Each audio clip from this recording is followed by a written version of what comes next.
Hello students, welcome to EPG Pathsala.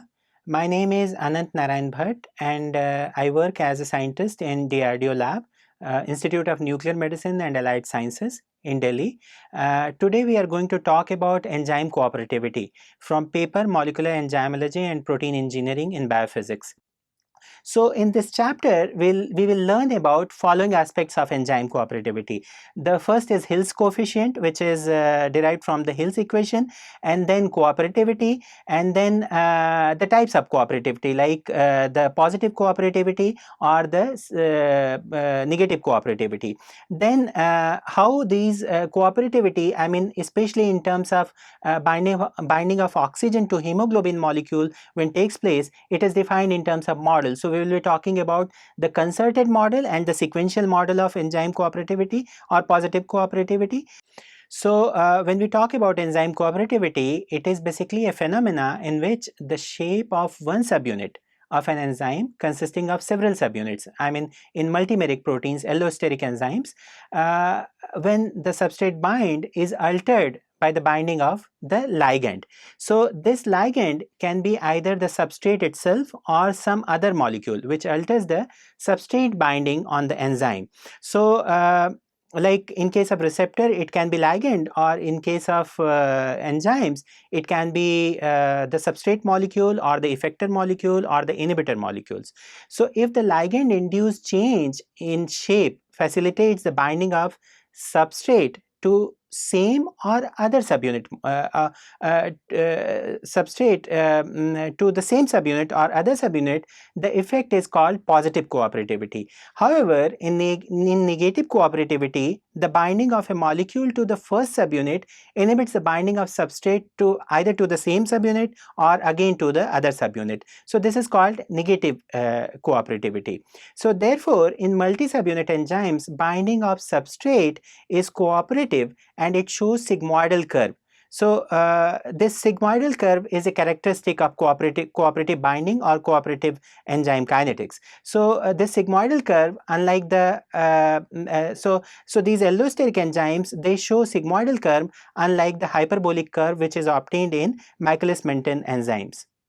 So to start with, when we talk about Hill's coefficient, the enzyme with single active site, they follows the Michaelis-Menten model. However, Michaelis-Menten model cannot define the enzyme kinetics of the enzymes which have multiple active sites, like we talked about the enzymes which have multiple subunits like hemoglobin or the allosterically regulated enzymes. So it cannot, Michaelis-Menten model cannot define the kinetics of such enzymes. So allosteric enzymes, they usually display a sigmoidal curve, unlike the hyperbolic curve which we talked about in case of Michaelis-Menten model. So when the curve is plotted between the reaction velocity Vi and the substrate concentration, then it, as compared to hyperbolic, it results into a sigmoidal curve, and that is called the cooperativity. And when this is simplified or made linear, then it gives the Hill's equation. So here in this graph, you can see that there is a comparative graph which is plotted between reaction velocity and substrate concentration. The enzymes which follows Michaelis-Menten model, you can see that they are showing hyperbolic curve, which is shown in black color. However, the enzyme which has multiple sites and then it can bind multiple substrates, it generally shows a sigmoidal curve, which is shown in red color. So you can see very easily that how the enzymes which follow Michaelis-Menten model, which can bind only one substrate, and the enzymes which follows enzyme cooperativity shows sigmoidal curve and can bind multiple substrates. The best example of enzyme cooperativity where multiple molecules can be bound to one enzyme molecule is the tetrameric hemoglobin, where the oxygen binding curve is the best studied model as a sigmoidal curve. Here the 4 molecule of oxygen can easily bind one by one to different sites, and that shows a perfect sigmoidal curve, and that is the best model for studying the enzyme cooperativity. As we discussed before this, that Michaelis-Menten enzymes, Michaelis-Menten model cannot be fitted to the enzymes which has multiple binding sites or the allosteric proteins and which show a cooperative binding curve. So the Michaelis-Menten model is not a suited model for those enzymes. Therefore, the A.V. Hill gave an equation, and the graphical representation, it is basically the equation derived from the graphical representation, which is a sigmoidal curve. So he gave this model basically to understand the cooperative binding of oxygen to hemoglobin. So in this equation, which is log V1 oblique Vmax minus V1 is equal to n log substrate concentration minus log K dash, this equation states that when substrate concentration is low relative to K dash, the initial reaction velocity increases as the nth power of substrate concentration. So here the K dash is a complex constant. Using this equation, a graph was plotted between the log V1 oblique Vmax minus V1 and log substrate concentration, which basically linearizes the sigmoidal curve. So when we do the graphical representation of the Hill's equation, we find and when we plot the graph between log V1 oblique Vmax minus V1 and the substrate log substrate concentration, we find a linear graph, and this which is used to calculate the substrate concentration at which enzyme attain half maximum velocity, and the degree of cooperativity of Hill's coefficient, which is basically the n, the number n, and the slope, a perpendicular line which is dropped from at the velocity where the velocity is 0 is actually the s, which is called a value called S50. So basically the slope of this linear line, which is n, is basically called Hill's coefficient. When we do the graphical representation of Hill's equation and find out the slope of that linear line, we can find out the Hill's coefficient value. And a perpendicular line dropped on x-axis from the point where y-axis log V1 oblique Vmax minus V1 is 0 intersects at a substrate concentration termed S50. So this substrate concentration S50 is also generally calculated for the hemoglobin and oxygen binding. There it is called pressure 50. I mean the oxygen pressure, 50% oxygen pressure at which the saturation of hemoglobin is basically calculated. So in terms of hemoglobin, it is called P50. But here when we are studying the binding of any other allosteric enzyme with substrate, then this value will be called S50. So in this graph, the V1 represents the initial velocity, Vmax represents the maximum velocity, S represents the substrate concentration, K dash is basically the complex constant, and N, as we discussed, it is a Hill's coefficient.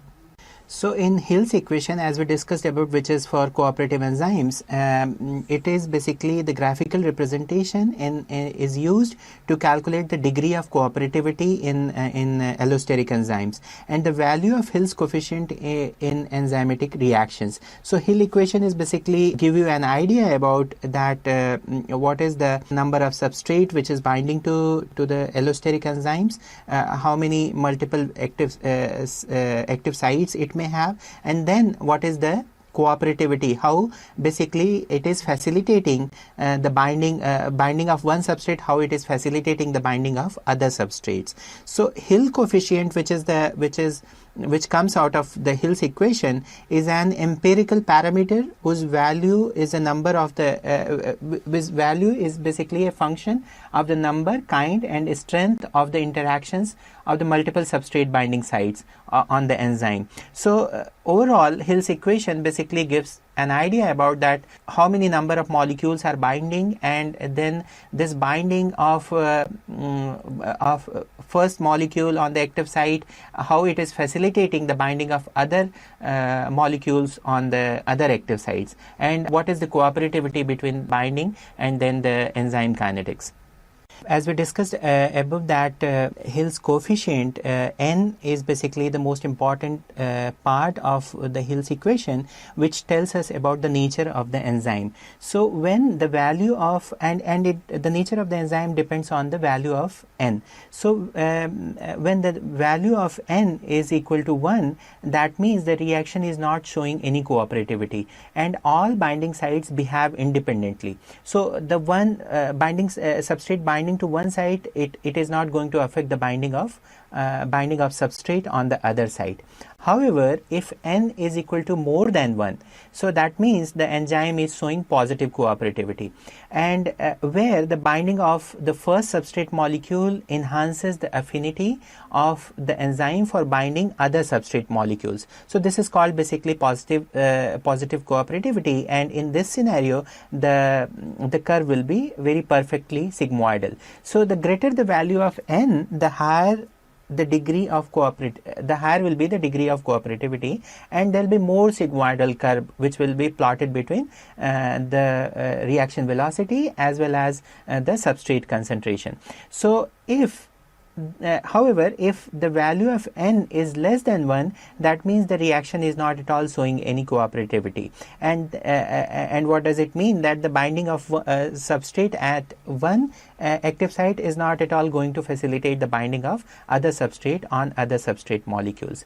So this is how very nicely designed or evolved during evolution in allosteric enzymes, that the binding of one substrate molecule can really facilitate the binding of other substrate molecules, and that is how the allosteric enzymes are playing a very important or major role in regulating several biochemical reactions in the cells.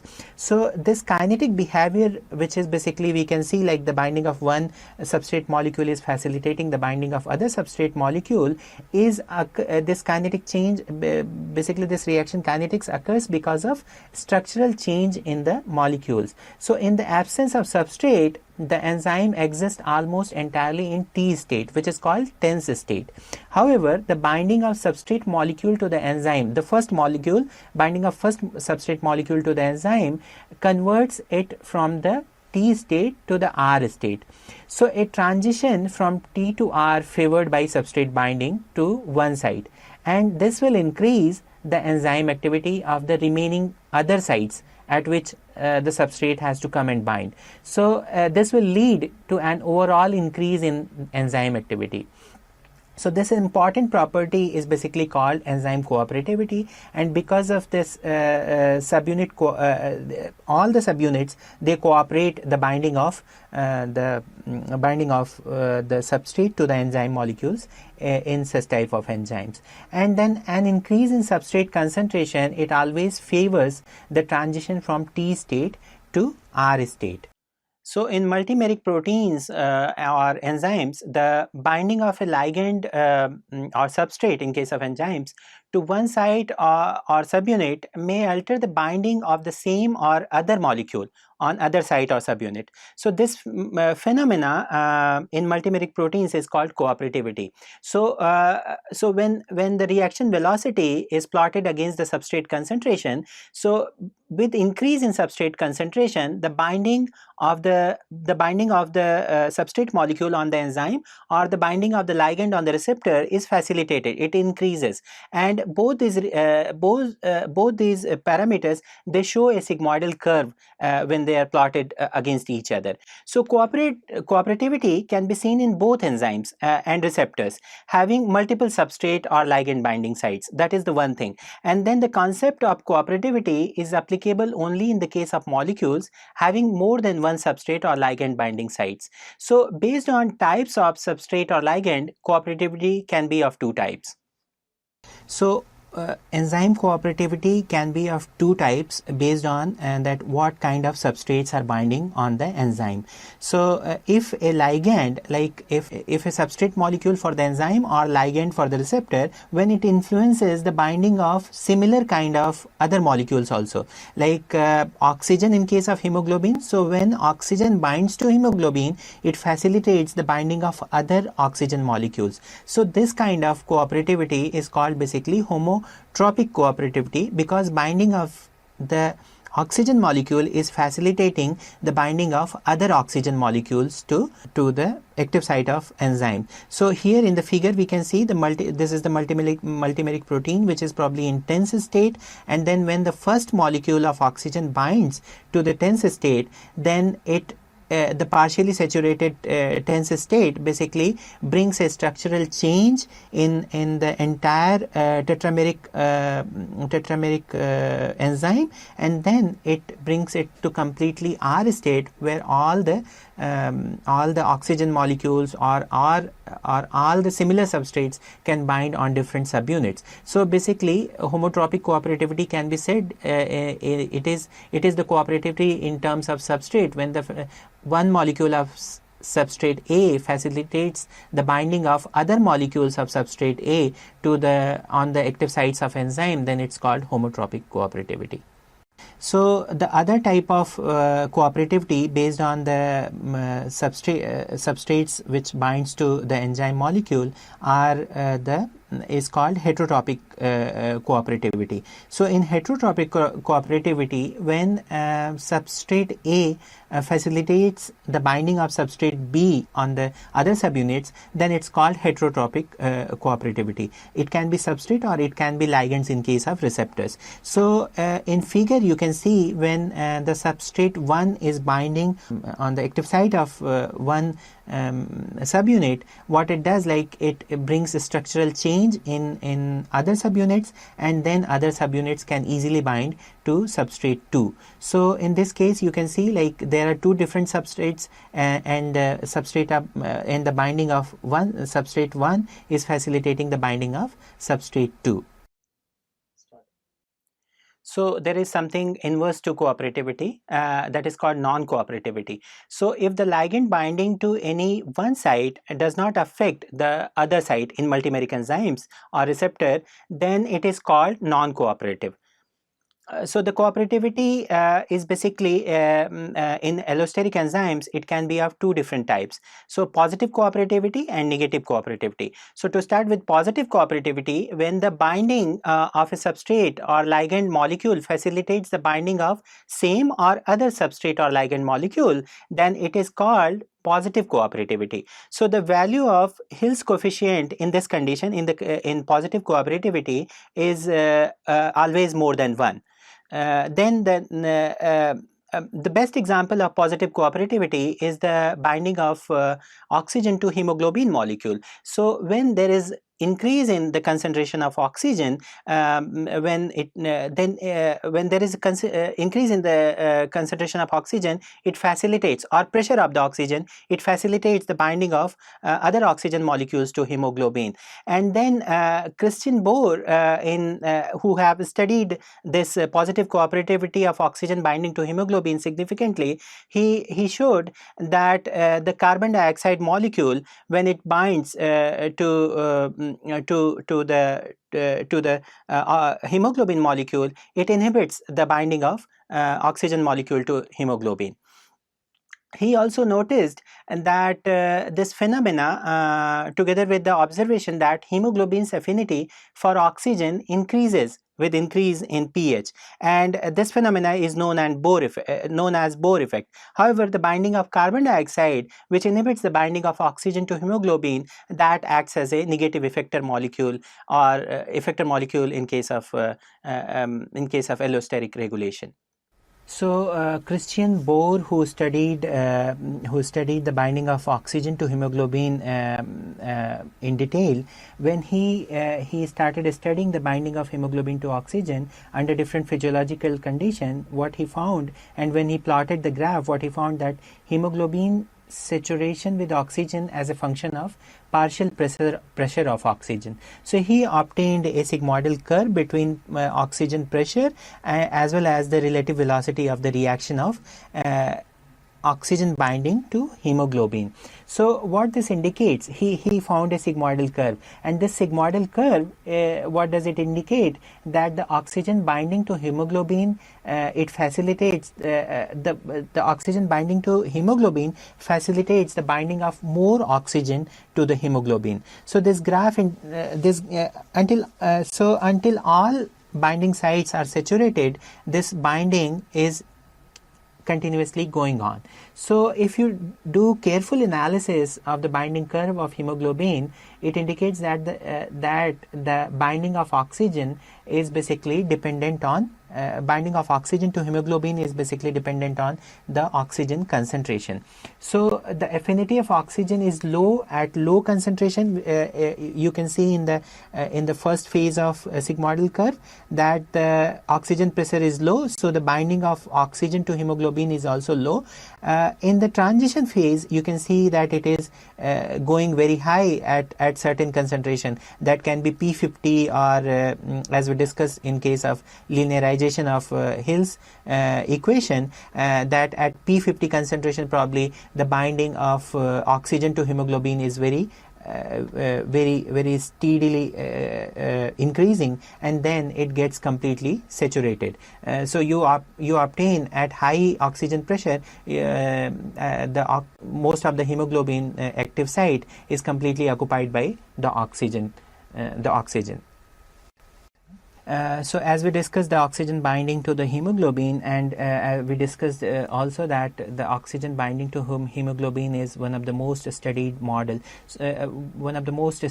enzyme cooperativity phenomena.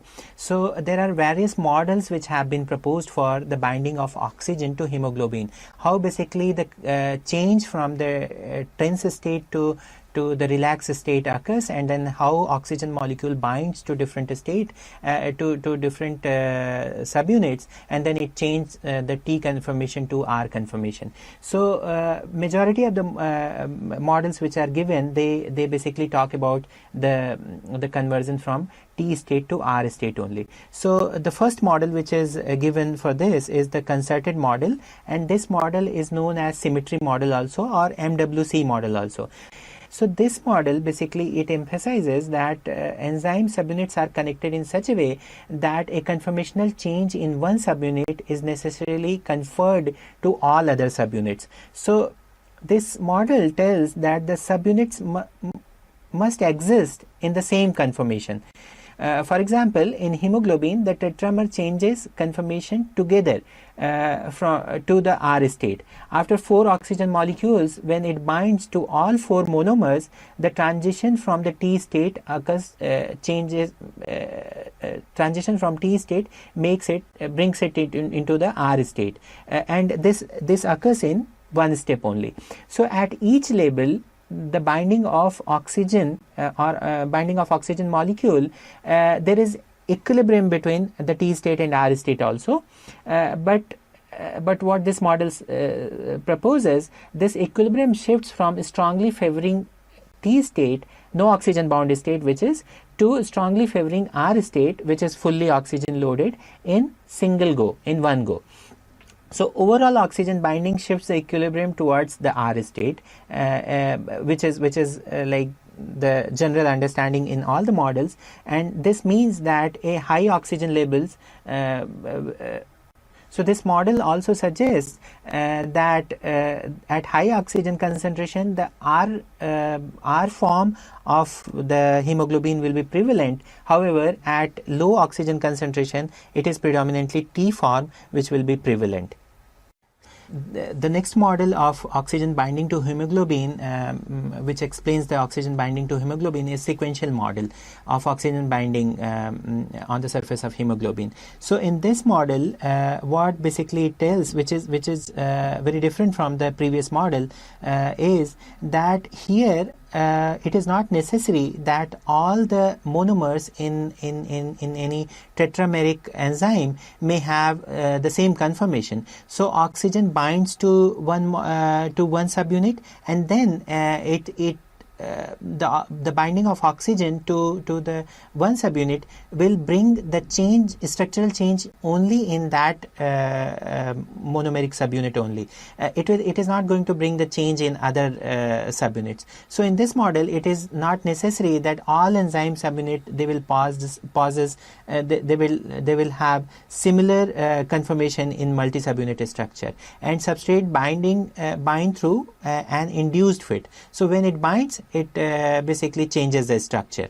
So, like in sequential model, for example, in hemoglobin, the 4 monomers, they change the conformation from R state to change the conformation from T state to R state, and this change occurs one at a time. So, when one molecule of oxygen binds to a monomer, it basically changes the conformation. So this allows hemoglobin to have both T state and R state in a given tetramer at a time. So this model follows the concept that after binding occurs at one site in the active site, the binding affinity in the other site around the protein will increase as well. So as in this induced fit, when one molecule of oxygen will bind to one monomer, it will it will bring the structural change to that monomer only, but it will bring the structural change in such a way that it will increase the affinity of substrate binding or oxygen binding to the neighboring subunit. So the basic difference between these two models, the concerted model and sequential model, is that the change of the form of the subunit, like from tense state to the R state. So so the basic difference is this only, that whether all the subunits will change their structure at one go, or they will change sequentially. So sequential model says that it will change sequentially, whereas the concerted model says that it will change at one time. However, neither the sequential model nor the concerted model can fully explain that how basically oxygen binds to the hemoglobin. So the properties from both the model appear in a real system. I mean, if you plot a graph and then try to analyze, neither the sequential model, which fits completely to the oxygen binding to the hemoglobin, nor the concerted model can explain completely fully that the oxygen binds to hemoglobin using this model only. So the second type of cooperativity is called negative cooperativity. So negative cooperativity can be defined like this, that when the binding of a substrate or ligand molecule inhibits the binding of other substrate or ligand molecule on either on the same subunit or on the other subunit, then it is called negative cooperativity. And the value of Hill's coefficient n is less than 1 in this case. So the best example of the negative cooperativity is phosphofructokinase.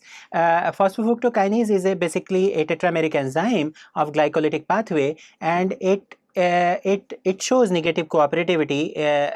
How it shows that we can understand with the example very nicely, that whenever there is excess energy in the cell, what is happening, that ATP always builds up in the cell. So this phosphofructokinase, it has two different sites for ATP binding. The one site is basically in the active site, so where it binds as a cofactor, and it has low Km. So it whenever there is low concentration of ATP, it binds there and it facilitates the reaction. However, when there is more concentration of ATP in the cell, so that means the cell have excess energy and it don't need the reaction to go on. So what it does, that ATP at high concentration, ATP bind on the allosteric site, where which has high Km value. So when at high concentration of ATP goes and bind there, and it alters the structure of active site, so that the ATP molecule cannot bind on the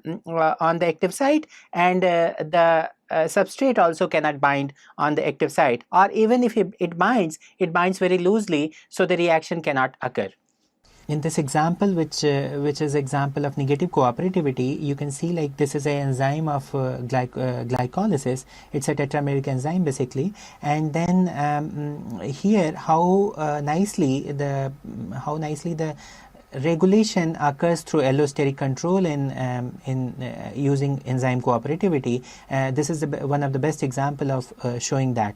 So when there is more energy in the cell, what will happen, that ATP will bind to the the allosteric site, and this allosteric site is having high Km value and low affinity. So when there will be ATP concentration very high, then only it will bind to that effector site, and then what it will do, you can see in the figure in the lower panel that the the binding of ATP to the allosteric site at high concentration, it brings such a structural change that the enzyme that the substrate molecule cannot bind to the it can bind to the substrate, but the reaction cannot occur because there is a structural change, and to occur this reaction, basically ATP molecule, binding of ATP molecule in the active site is required. So ATP molecule now cannot bind to the active site because of this structural change, and then enzyme substrate complex cannot form, and then reaction cannot occur. Whereas if the energy is low, so if the energy is low, it can bind to the low, it can bind as a cofactor to the active site, which is having a low Km value or at high affinity for ATP. So when the energy in the cell is very low, the cell will definitely go for glycolysis to synthesize more and more ATP, to synthesize more and more pyruvate, which can go into the mitochondria and produce more and more ATP molecule through oxidative phosphorylation also. So at low ATP concentration, it will bind to a low Km and high affinity active site in the active site, and then it brings the structural change in such a way that substrate can come and bind and form energy enzyme substrate complex, which can be shown in the upper panel, and then the reaction can occur easily. In the graph, which is plotted between the reaction velocity and fructose 6-phosphate concentration, one can see that it shows a strong very low initial lag phase, and in the sigmoidal curve at low ATP concentration one can see. However, when the ATP concentration is very high, like 1 millimolar ATP, the binding is relatively delayed, and then the reaction is also slower in that case. So students, let's now summarize what we have learned in this module. So allosteric enzyme shows cooperativity, that's what we learned, and they represent a sigmoidal curve when the curve is kinetics curve is plotted between the reaction velocity and substrate concentration.